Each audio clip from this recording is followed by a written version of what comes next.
नज़ीर, मिस्र के हवाले से बड़ी रिपोर्ट सामने आ रही हैं। मिस्र ने अब सिनाई के अंदर बेसेस भी बनाना शुरू कर दी हैं। जंग की भरपूर तैयारी जो है इस वक्त देखी जा रही है और 5 दहाइयों के बाद मिस्र वहीं पर खड़ा है जहां से उसने शुरू किया था, यानी जंग के दहाने के पर वो खड़ा हुआ है। और यह है इसराइल की हकीकत कि आपने इसराइल के साथ 5 दहाइयों तक, ये कोई मामूली टाइम नहीं है, कितनी जनरेशन है इसमें से गुजर गई हैं और इस दरमियान इसराइल की कितनी ही जंगें जारी रही। इसराइल तो मुसलसल हालत जंग में है, तो उसकी इधर उधर जंगें होती रही, लेकिन मिस्र के साथ आज तक उसका कोई फटा नहीं हुआ। तो 5 दहाइयों के बाद सूरत हाल वहीं पर खड़ी है जहां से शुरू हुई थी, यानी आप एक बार फिर इसराइल के साथ जंग के दहाने के ऊपर खड़े हैं। तो आपके मुआहदे जो है वो कोई एक्चुअल पीस नहीं लेकर आ सके। सिर्फ इन मुआहदों का नतीजा यह निकला कि मिलिटरीली उन्होंने आपके खिलाफ कोई एक्शन नहीं लिया। फिलहाल उनकी मिलिट्री का जो फ्रंट है वो किसी और के खिलाफ खुलता रहा। हां, आपको उन्होंने अपनी पॉलिसी के तहत कि सबको वीक रखना है, आपको वीक रखा, आपकी इकोनॉमी को जो है वो वीक रखा और एक्सप्लॉइट किया। इससे ज्यादा कुछ भी हासिल जो है नहीं हुआ। ये सारे मुआहदे जो मिडिल ईस्ट के गवर्नमेंट्स ने किए, ये अच्छी इंटेंशंस के साथ थे, ये गुड फेथ के साथ थे, ये अमन की ख्वाहिश के अंदर थे कि पहले लड़कर देख लिया, कुछ हासिल नहीं हुआ और उसमें शिकस्त हो गई। फिर उन्होंने कहा कि अगर इजराइल को मानना है तो मान भी लेते हैं, मुआहदे भी कर लिए, ट्रेड भी कर ली, हर हद तक इजराइल को कोऑपरेट करने का। जैसे जैसे वेस्ट ने कहा कि तुम तो बहुत रेडिकल हो, तुम तो फलाने हो, वैसे वैसे वेस्ट की बात भी मान ली। अल्टीमेट नतीजा कुछ भी नहीं निकला। एक्चुअल पीस जो है वो मिडिल ईस्ट में हासिल नहीं हो सका और उल्टा अब इजरायली बिहेवियर की वजह से लंबी और ज्यादा खौफनाक जंगों के दहाने के ऊपर जब हम खड़े हुए हैं, इसलिए तेजी के साथ जो डॉक्ट्राइन है, जो आइडियोलॉजी है, उसका शिफ्ट भी मिडिल ईस्ट के अंदर नजर आ रहा है। नॉट दैट लेवल, लेकिन कहीं ना कहीं ये नजर आ रहा है। ईरान ने कहा है कि हम अपना न्यूक्लियर प्रोग्राम जो जारी रखेंगे, जो सैंक्शंस वहां से लगाई गई हैं। अब ये एक बिल्कुल नया चैप्टर है यहां पर, क्योंकि सैंक्शन लग गई हैं, ईरान के साथ ट्रेड नहीं हो सकती। बहुत सारे कॉरिडोर्स हैं जो बन रहे थे जिसमें ईरान जो है वो मरकज था, और चाइना के बहुत सारे कॉरिडोर्स हैं जिसमें चाइना से होकर वो गुजरने, आगे टर्की को कनेक्ट करेंगे, फिर आगे यूरोप को। तो टर्की क्या उस कॉरिडोर्स में आगे बढ़ेगा, बाकी रीजन के ममालिक जो ट्रेड करेंगे, ये एक बड़ा क्वेश्चन मार्क है। रशिया और चाइना तो करेंगे, लेकिन क्या मिडिल ईस्ट के मालिक करेंगे, क्या टर्की करेगा? ये ग्लोबल ऑर्डर के अंदर एक बड़ी हलचल जो है उन्होंने मचा दी है। वहां पर यूरोप में खप पड़ी हुई है। रशिया के कोई जहाज और ड्रोन जब 3 नेटो कंट्रीज में कहीं दाखिल हो गए हैं, और चूंकि ये मिलिट्री बिल्डअप कर रहे हैं रशियन बॉर्डर्स के ऊपर, तो मेरा ख्याल है कि उनके ड्रोन्स आ रहे हैं और जेट्स आ रहे हैं उसको देखने के लिए कि यहां पर ये हमारे बॉर्डर्स के ऊपर कर क्या रहे हैं। लेकिन वो वहां पर खप पड़ी हुई है। नेटो का हंगामी इजलास वहां पर बुलाया जा रहा है, ड्रिल्स जो है वो शुरू हो गई हैं और एक पूरा जंगी माहौल बन गया। यानी हर यूरोपियन कंट्री से ये स्टेटमेंट आ रही है कि जंग होने जा रही है, और देखें रशिया जो है वो हमें जंग की तरफ धकेल रहा है। यानी वो इंतहाई दर्जे की खप वहां पर पड़ी हुई है, बहुत ज्यादा एस्केलेशन जब वहां पर हो गई है। साथ ही क्या हुआ है कि जो यूरोप के बड़े कैपिटल्स हैं, वहां पर जो एयरपोर्ट्स हैं, वहां पर साइबर अटैक हो गया है। बर्लिन में, पेरिस में, लंदन के अंदर, ये 3 सबसे बड़े कैपिटल हैं, और इसके अलावा भी कुछ दीगर में हुआ है, लेकिन मेनली इन 3 के ऊपर जब वो साइबर अटैक हो गया, पता नहीं किसने किया है। अब ये सारी दुनिया का मरकज है, फ्लाइट्स आ रही हैं, जा रही हैं, और मरकज हैं ये दुनिया का, वो सारी फ्लाइट्स डिले हो गई हैं, सारी फ्लाइट्स डिले हो गई हैं, ऊपर नीचे हो गई हैं। तो वो उधर से वो रशियन ड्रोन्स हैं, वो मीडिया जिस तरह से का हाइप क्रिएट कर रहा है, जंगी मशकें नेटो की शुरू हो गई हैं, उनकी हंगामी मीटिंग शुरू हो गई है, बस अब अभी जंग शुरू हो रही है, सुबह हो रही है, शाम हो रही है, ऊपर से साइबर अटैक्स हो गए हैं, एयरपोर्ट्स के ऊपर एक हंगामी सूरत हाल है, और मतलब पूरा मैस जो है वो वहां पर ये क्रिएट हो चुका है। एक अजीबोगरीब सी सूरत वहां पर क्रिएट हो गई है, और इधर रेजिस्टेंस ने अटैक करते हुए इजरायली फौजियों को जो है निशाना बनाया है, और उनकी कैजुअलिटीज हुई हैं, वो भी आपके सामने रखेंगे। लेकिन एक बड़ा इक़दाम जो अमेरिका से सामने आ रहा है वो मैं आपके साथ शेयर करता हूं, उसकी बहुत ज्यादा अहमियत है। अमेरिका जो है नाज़रीन वो बदल रहा है, और उस बदलते अमेरिका का एक असर तो यह है कि वो दुनिया पर पड़ने जा रहा है, क्योंकि अमेरिकन हेजेमनी के अंदर हम सब रह रहे हैं और हमारी जिंदगियां उसी मुताबिक शेप हुई हैं, हमारी इकोनॉमी उसी मुताबिक शेप होती है, उसी इकोनॉमी से हमारी जिंदगियां जो शेप होती हैं, हमारी फॉरेन पॉलिसी, सारा कुछ, जंगें, ये वो। तो अगर अमेरिका में तब्दीली आ रही है तो उसका असर दुनिया के ऊपर पड़ने जा रहा है। अच्छा, अब एक H-1B वीजा है। H-1B वीजा अमेरिका का, ये बहुत फेमस वीजा है। इसको आप यूं समझिए कि ये अमेरिकन एम्पायर का वन ऑफ द स्टोन है। ये एक यानी कि उनके एम्पायर का एक अहम तरीन सतून है। ये वीजा क्या करता है, ये दुनिया के जो बेस्ट माइंड्स हैं ये वहां पर अमेरिका में जमा करता है। H-1B वीजा ये है कि कोई भी अमेरिकन कंपनी जो किसी गैर मुल्की को बुलाना चाहती है तो वो इस वीजा के तहत ही बाहर से दुनिया के एम्प्लॉयज को जो है वो बुलाया जाता है, चाहे वो अमेरिका की नंबर 1 टेक कंपनी हो, चाहे वो अमेरिका की सबसे छोटी मामूली सी कंपनी हो, जो भी, यानी बाहर से कंपनी वीजा जो आता है वो ये H-1B वीजा है। तमाम टेक कंपनीज भी बाहर से जो हायर करती हैं वो इसी वीजा के तहत जब वो बुलाती हैं। तो इससे क्या होता है कि दुनिया भर के जिस जिसको वो चाहते हैं वो वहां बुला लेते हैं। तो स्टडी के सिलसिले में भी बेस्ट माइंड्स जाते हैं। और फिर दूसरा ये, तो ट्रंप साहब ने जनाब अली क्या किया है, पूरी दुनिया में इस डेवलपमेंट के साथ भूचाल आया हुआ है, और साउथ एशिया के अंदर भी भूचाल आया हुआ है। H1B वीजा की जो फीस है वो $10,000 है। ट्रंप साहब ने अचानक इसकी फीस जो है एग्जीक्यूटिव ऑर्डर के तहत $10,000 से बढ़ाकर $1,00,000 कर दी है।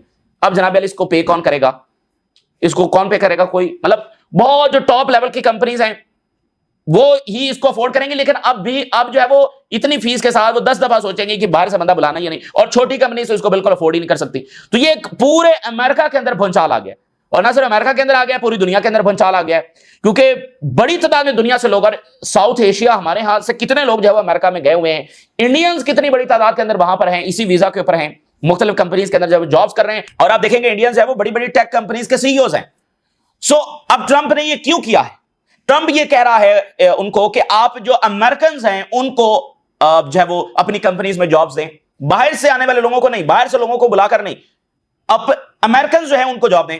अच्छा, ये एक ऐसी पॉलिसी है कि इसका बहुत ज्यादा डैमेज अमेरिकन एम्पायर को होने जा रहा है। वो कैसे? देखिए, एक तो वैसे भी अमेरिकन जो सिस्टम है बहुत ही ट्रांसपेरेंट है, बहुत ही बेहतरीन और एफिशिएंट सिस्टम है। वो पहले ही बेहतरीन लोगों को और ट्रांसपेरेंसी के साथ वो अपॉइंट करता है, रिक्रूट करता है। तो कोई ऐसा इशू नहीं है कि अमेरिकन को वहां कंपनीज कोई बाइस्ड हैं कि उनको जो है जॉब्स नहीं दे रही। कोई ऐसी बाइस्डनेस थोड़ी है, अमेरिकन कंपनीज है वो भी, तो वो अपने लोगों के खिलाफ बाइस्ड कैसे हो सकती है? लेकिन जब आप उन कंपनीज को कहेंगे कि नहीं नहीं आपने अमेरिकन ही को जॉब देनी है, चाहे उसका स्किल लेवल कुछ भी है, चाहे एक दूसरी नेशनैलिटी का है, उसका स्किल लेवल ज्यादा है और मुकाबले में एक अमेरिकन है जिसका स्किल लेवल थोड़ा है, लेकिन आपके पास ऑप्शन ही कोई नहीं, आपने थोड़े स्किल लेवल को ही जॉब देनी है, तो फिर क्या होगा?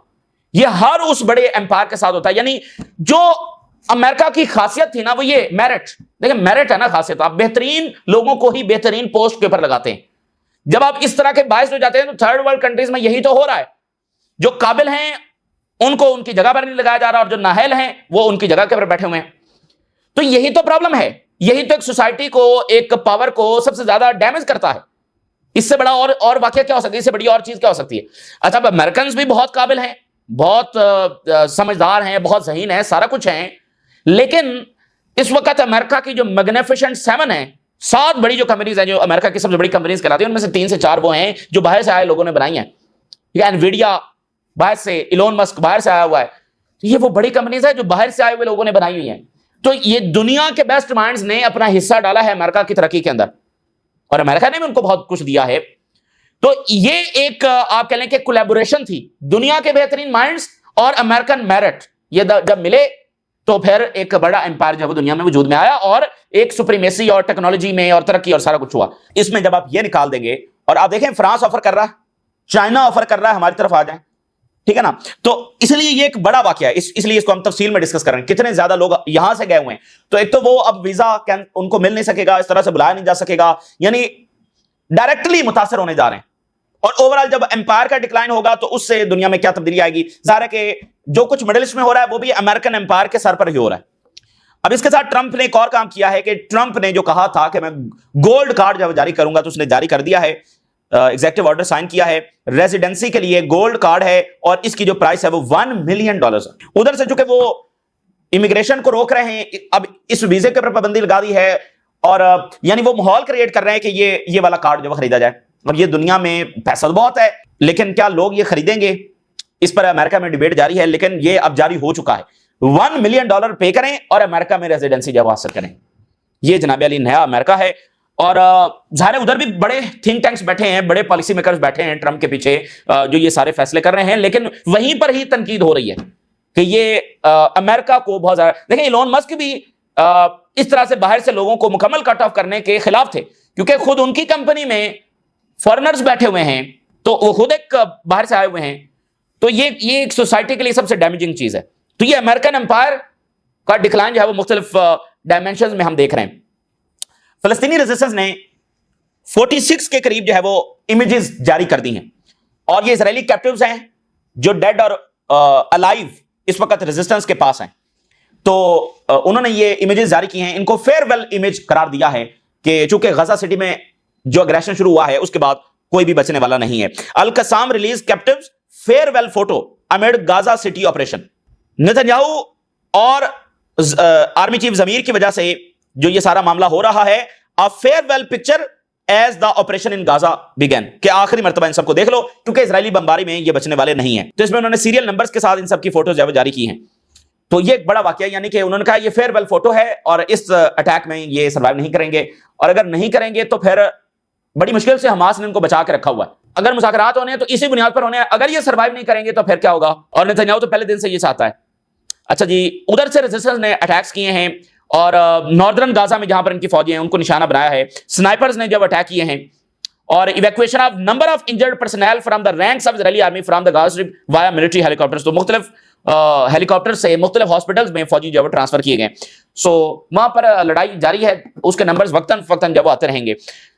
जनाब अली, मिस्र जो है, जॉर्डन, ये इजराइल के इत्तेहादी हैं और इजराइल के साथ एक लंबे इनके एग्रीमेंट्स हैं, ट्रेड भी होती है, इंटेलिजेंस शेयरिंग भी होती है, ये एक पेज के ऊपर है। लेकिन इस सारे मामले के दरमियान जब इजराइल किसी भी आखिरी हद तक जाने से भी कतरा नहीं रहा, इतने ज्यादा फलस्तीनियों को शहीद करके इधर से फिर भी कोई रिएक्शन नहीं आया, लेकिन फिर भी इजराइल रुकने के लिए तैयार नहीं है।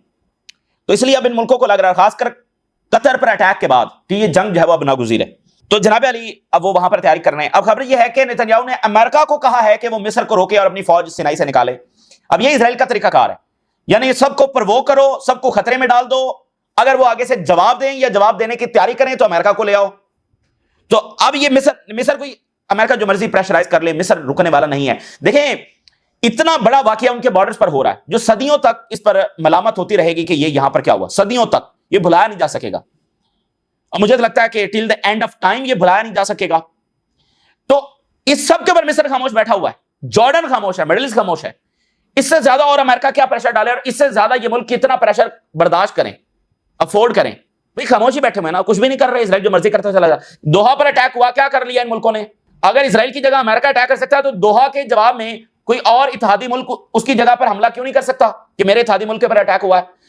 इजराइल पर हमला होता है या इवन इजराइल ने ईरान पर खुद हमला किया और इजराइल की मदद में अमेरिका आ गया, तो दोहा की मदद में कोई मुल्क क्यों नहीं आ सकता। तो इससे ज्यादा खामोशी क्या होगी। तो कुछ भी नहीं किया उन्होंने। लेकिन अब ये जहां पर सूरत हाल चली गई है, इससे ज्यादा खामोशी अफोर्डेबल नहीं है। तो रिपोर्ट किया जा रहा है, नेतन्याहू आस्क्ड कि ट्रंप एडमिनिस्ट्रेशन जो है वो प्रेशर करे इजिप्ट को to reduce the recent military buildup in Sinai. और इजिप्ट जो है उसने एस्टैब्लिश कर दिया मिलिट्री इंफ्रास्ट्रक्चर, और ये ऑफेंसिव पर्पसेस के लिए, not only for defensive, defensive तो है ही है, लेकिन ये ऑफेंसिव पर्पसेस के लिए भी है, बाकायदा जंग के लिए है। Including expanding aircraft runways and building underground facilities. वहां पर बाकायदा वो रनवेज बना रहे हैं ऑन द सरफेस, यानी वो इंफ्रास्ट्रक्चर बना रहे हैं, और बीनीथ द सरफेस टनल्स बना रहे हैं, और ऊपर जो वो रनवेज बना रहे हैं ऑफेंसिव पर्पस के लिए। यानी मिस्र हमले में पहल भी कर सकता है। इजराइल सेज कि मिस्र ने एक्सपैंड कर दी है अपनी एयर बेसेस को, अंडरग्राउंड फैसिलिटीज वो बना रहे हैं, और मिलिट्री फोर्सेस नियर गाजा वहां पर वो डिप्लॉय कर रहे हैं। टेंशन जो है वो एस्केलेट कर रही हैं। इजिप्ट को ये फियर है कि इजराइल डिस्प्लेस करने जा रहा है फलस्तीनियों को टुवर्ड्स सिनाई, और इजराइल एक्यूज कर रहा है कि मिस्र ने जो है वो वायलेशन किया है। अब जरा इनका अंदाजा करें।